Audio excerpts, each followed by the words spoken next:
Good afternoon. This is Kathleen Krevetski on my second episode of On the Porch. And it's November, it's warm, the sun's shining, and we are on the porch today with Jack Crowther. And the reason that he's here today is he's going to talk about his latest adventure in Rutland that has been going on quite a while. Welcome, Jack. Thanks for being here. Glad to be here, Kathleen, and talk to you. And it was you who really got me started on this whole fluoride situation. So I'm glad to be back with you and to talk about it. Was that a good thing or a bad thing, Jack? Well, it started with the chloramine. If you remember, when we were trying to keep chloramine out of the water here in Rutland City, fluoride kept coming right up saying this is the problem, and none of us wanted to deal with it. And the reality is, when you look at what's going on with the science and what has happened with the politics over years, we need to change. We need to change. So you went to the board of aldermen this past week, and can you talk about that? Sure. My purpose was to request that the board take a fresh look at fluoridation of the public water system. It's a new board, or several new members since the last time I approached them. Over the years, I've been before the board a number of times to talk about the developing science of fluoride toxicity, but I hadn't been before this board that was seated in March. And the science, particularly as it relates to fluoride neurotoxicity, that's its ability to affect the brain, particularly the brains of infants in the womb and infants who are being bottle fed with formula. The science pertaining to that has been developing steadily over the years, particularly since 2017. So I wanted to approach the board and ask them, let's take a fresh look at that, with the idea of deciding whether Rutland should continue with fluoridation. And for 6 years now, my position has been that fluoridation is a misguided policy and should be stopped, but the board has not so far agreed with that, so I'm pursuing the issue as I have for a number of years. When it came to a vote in 2016, the neurotoxicity was there. And when the public health department of Vermont came to town and reported that fluoride did not cross the placenta, I feel like they won that vote on misinformation, and it hasn't been righted, is what it comes down to. So what did you ask the Board of Aldermen? Well, the way I viewed it was that they would refer it to Public Works Committee for further consideration, which they have now done, and I expect to hear from Paul Clifford, the chair of the City Public Works Committee, to see about how we go forward with this. I hope that what will result will be some kind of a fact-finding effort where people on both sides of the issue come in and present their evidence. And one of the things I requested was that testimony be allowed from remote locations. Because of my work with the Fluoride Action Network, which is a national and international organization, I have contacts with people in the scientific community, dentistry, medicine, public issue activism that I can call on, and I've been told that my effort to explore the subject in Rutland will get support from FAN. It of course depends on different people's schedules and the board's schedule, but I'm looking forward to presenting our case, both myself and with people with specific expertise. Now, we know there's lots of interested people here in Rutland City, and we know that because we were able to vote down adding chloramine and asking them to do better maintenance of the water plant, and that has actually taken care of the chloramine. We have not had byproducts since then, since they started taking better care of the sand filtration system. So people supported us there, and even in the election, even in the vote in 2016, there's lots of people. We can't do this by ourselves anymore. We have to have people paying attention, and neurotoxicity is all about science. So I would like to adjourn here and show you what Jack has been working on as far as the science goes. So we'll go inside and we'll resume this little gathering. Sure. Sounds good?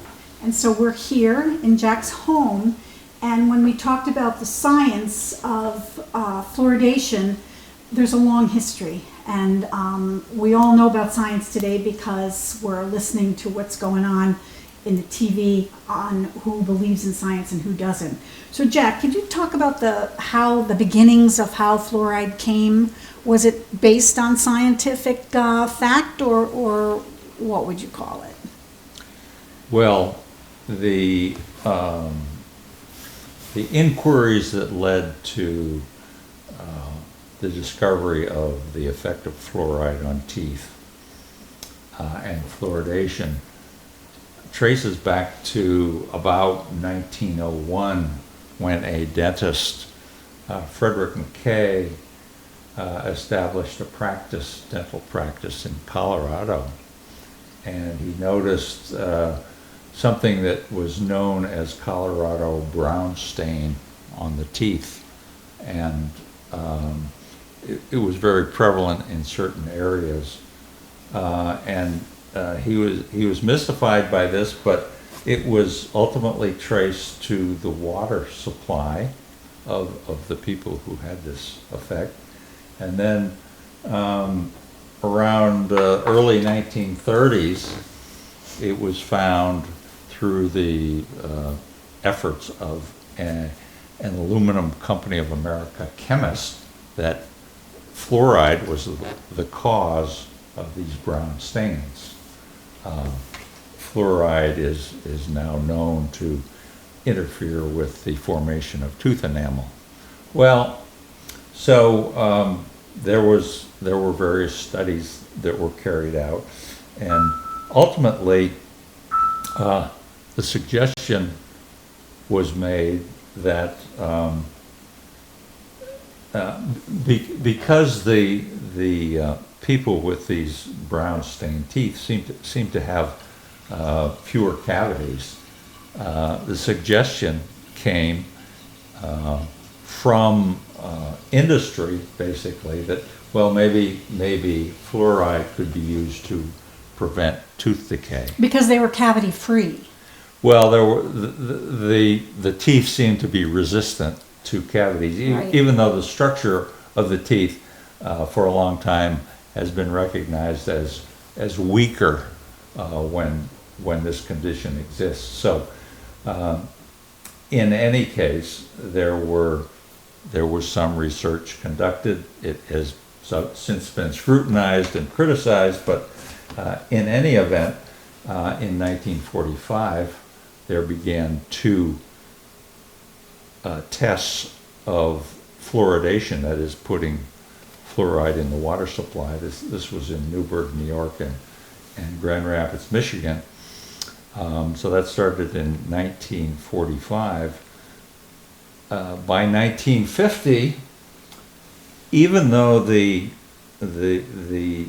tests in these two cities, which were supposed to run 10 or 15 years, even though those studies had not been completed, the U.S. Public Health Service went ahead and endorsed fluoridation for any community that was willing and able to implement it. So since 1950, the U.S. government and a number of other organizations, including the American Dental Association, have endorsed the practice of fluoridation, even though the origin of this rested on a very small scientific base, which has been well challenged since then. But the government and medical groups have continued to steadfastly defend it.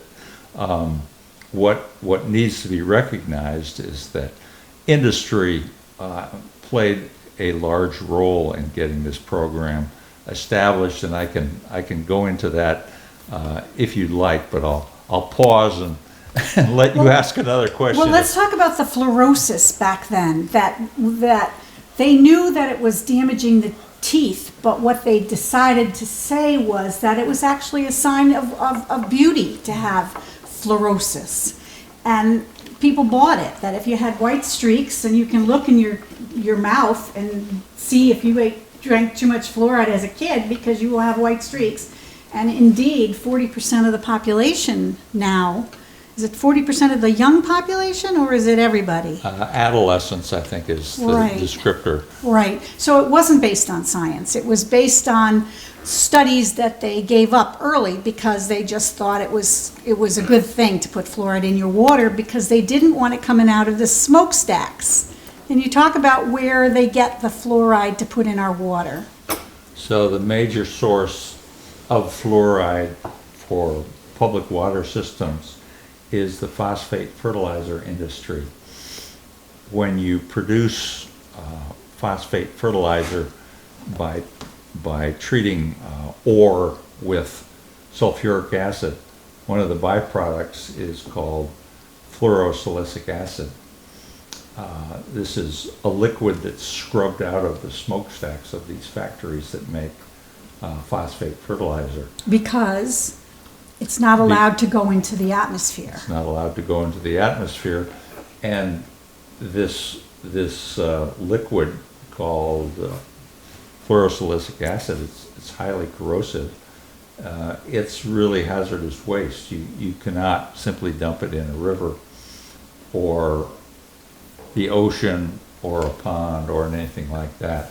But the irony is that it's allowed to be shipped to municipalities around the country and put into the water system. Somebody made the remark that the solution to pollution is dilution. In other words, you avoid dumping it into a river by putting it gradually into a public water system. So, and most of that is going to wind up in the rivers anyway, because of flushing of toilets and which is affecting our wildlife, which fluoride does affect our wildlife. There's been data on that. So it's a big job to turn this around here in Rutland City, but I think you're well on your way. We have a small population, and we thrive on being healthy here in Rutland. And I think that it's an economic push that you can actually, if people find out that you've taken the fluoride out of the water for Rutland, they're going to look at Rutland and say, they use science. They use science for their decisions and not what somebody says because it's been going on for 70 years. So you've got a big job ahead of you. We all do. We all do, absolutely. Well, I was pleased that at Monday's Board of Aldermen meeting, people from outside the city talked about coming into Rutland and going to restaurants and taking part in the farmers market and so on, so that even outsiders are concerned about the quality of Rutland's water. in my efforts over the years, I have approached an ice maker in the city, a beer maker in the city, restaurants in the city. None of them wanted to get into this issue of fluoridation in the water supply, but I tried to make the case that, okay, if you're making beer in Rutland, fluoride is going into your beer, and this is not helping the purity of the product. We're trying to develop Rutland as a sort of a part of an agricultural engine, as Greg Cox calls it. In other words, a food hub, a center for That's right. a revived local agriculture, and part of that whole idea is the purity of food, and of course the plants that are being grown in our demonstration greenhouse at the Vermont Farmers Food Center. They need to be watered, and they're being watered with fluoridated water, which is not, really desirable. So I was pleased at Monday's meeting that people from both within and outside the city weighed in on their views. Absolutely, absolutely. We pride ourselves on clean water here, and we have very good water. We just don't need to pay extra to put a contaminant in it that we definitely know is neurotoxic to our children. The documentation, the science is there that it is affecting our children's brains, but that's not the only issue. There are other medical issues. Do you want to talk about that? Sure. I think maybe I should first focus on this developmental neurotoxicity a bit, because that's probably the strongest talking point of the anti-fluoridation movement right now. And I gave each of the aldermen and the mayor a copy of a fact sheet about the neurotoxicity of fluoride, and recent high-level research, some of it funded by the U.S. government, has pointed to the vulnerability of the fetus and the infant, specifically when the mother, a pregnant mother, is consuming water in a fluoridated community. She is taking in a level of fluoride that can affect the baby's IQ, according to these recent high-quality studies. The other point of vulnerability is after the baby is born, if they're being bottle-fed with formula, and the formula is made with fluoridated water, then this very small human being is taking in, relatively speaking, a huge amount of fluoride compared to its body weight. So it's much different than an adult taking a glass of fluoridated water. So, and I said to the alderman that Rutland is not warning, is not putting out any kind of a warning that these two situations should be avoided, that a pregnant woman should not be drinking fluoridated water, or that a bottle-fed baby should not have their formula made with fluoridated water because of this particular vulnerability. There is no dose management. If you're a young kid running for your high school or your middle school and you're thirsty, you're going to drink unlimited amounts of it until you take care of your thirst. So yes, it's just not being taken into consideration. The dosage for who you are and how much you drink is what it comes down to. Well, as you can imagine, this is just the beginning, and we're not alone. There has been a court case going through the California courts, which are federal courts, and you want to talk about that as far as the courts are going to decide on what to do next. Sure. So in 2016, the Fluoride Action Network, the Food and Water Watch, Mothers Against Fluoridation, and several other individuals and organizations filed a petition in federal court under the Toxic Substances Control Act, sometimes called TSCA, filed a petition with the EPA to prevent fluoride from being added to water supplies because of its toxicity. That petition was denied by the EPA, and then under provisions of the law, the plaintiffs, that is FAN and these individuals and other groups, filed suit in federal court to accomplish the same thing. And so that was, that followed shortly after the denial of the petition. There have been a number of delays, as often happens. The government shut down at one point, and that pushed the calendar back. So the case went to trial in June of 2020. And we opponents of fluoridation felt very good about how the trial went. We got our evidence from top scientists out there, and so the trial basically ended. Since then, there have been various motions and delays. Our understanding is that the judge in the case, Edward Chen, is waiting for a couple of pieces of evidence that are important. One is a report from the National Toxicology Program on fluoride toxicity, and we feel that is basically supporting our contention, but the final version of that report has yet to be delivered.